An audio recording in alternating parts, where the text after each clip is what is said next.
खदीजा, सबसे पहले तो मुझे ये बताइएगा कि ये सारा वाकया, ताकि लोग रिकॉल कर लें, हुआ क्या था आपके साथ? ये इतनी संगीन कोई इंसान कैसे कर सकता है? कैसे आपके साथ अम, ये सारा वाकया पेश आया था?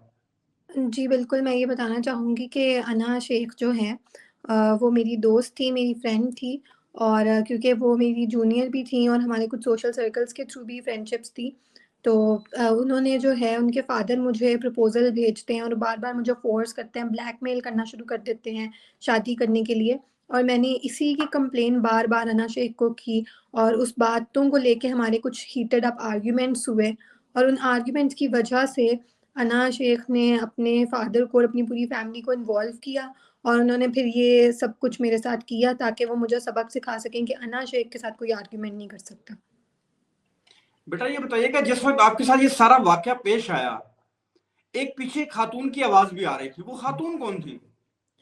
जी, अगर आप उसको ज़रा थोड़ा वाइड एस्पेक्ट पे सुनेंगे तो आपको पता लगेगा कि 2 ख़वातीन हैं जिनकी आवाज़ आ रही है, 2 डिफरेंट जो हैं वो फीमेल्स हैं।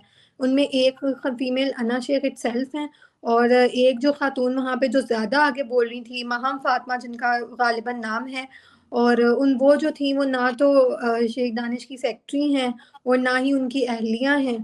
थ्रू आउट इन्वेस्टिगेशन उनसे बार-बार निकाहनामा माँगा गया। वो क्लेम करती थी कि मैं इनकी बीवी हूँ, जबकि शेख दानिश की तरफ से ये क्लेम था कि ये मेरी फ्रेंड है। बेटा, ये बताइएगा, मैं चाहता हूं कि थोड़ा आप तफसीली चीजों को बताएं। अभी जो फैसला आया बेटा, उस फैसले पर मैं आता हूं। फैसला, क्या आप उस फैसले से मुतमिन हैं या नहीं मुतमिन? लेकिन ये मुझे ये बताइएगा, जिस वक्त ये आप पर ये वक्त था, ये सारा कुछ आपके साथ हो रहा था, तब क्या मामला थे? तब क्या आप सोच रही थी? वो कैसे आपको उठा के लेके गए?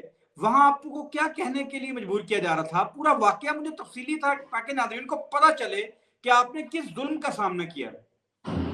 जी, बिल्कुल ये जो सारा वाक़या था जिस तरह की जो वीडियोज़ आप लोगों ने देखी कि मुझे एक तो एब्डक्ट करके, किडनैप करके, अगवा करके मुझे मेरे ही घर से ये लोग सब आए हैं मेरे घर, शेख दानिश अली, शेख अना अली, महम फ़ातिमा और कुछ जो दीगर मुल्ज़िमान हैं, फ़ैज़ान, शुएब, असगर तैयब, वो सब आए। उनके साथ कुछ असले के ज़ोर पे भी लोग, कुछ और 10 नामालूम अफ़राद भी थे, जिन्होंने डेडली वेपन्स पकड़े हुए थे।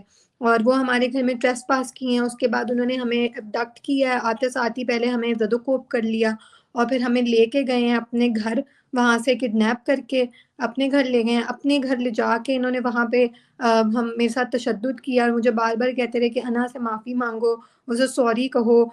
उसी बात पे ही कि उसके बाप की वजह से जो है वो मेरे साथ उसके आर्ग्यूमेंट्स हुए, जिधर मैंने बिल्कुल ठीक कहा था कि वो अपने बाप को मना करे कि वो मुझे मत फ़ोर्स करें अपने साथ शादी करने के लिए।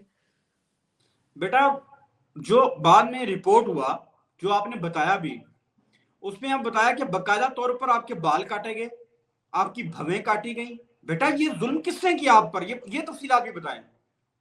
जी, बिल्कुल, ये जो शेख दानिश अली हैं, उन्होंने, माहम फ़ातिमा ने और शेख अना अली ने, तीनों ने मिलके किया था।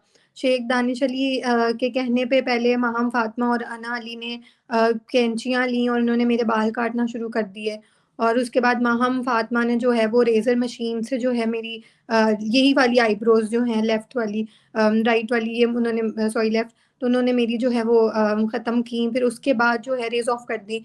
और फिर शेख दानिश अली को अना अली ने कहा साइड से आके कि पापा इससे कहें मुझसे सॉरी करें और फिर उसके कहने पे उसके जूते मँगवाए गए।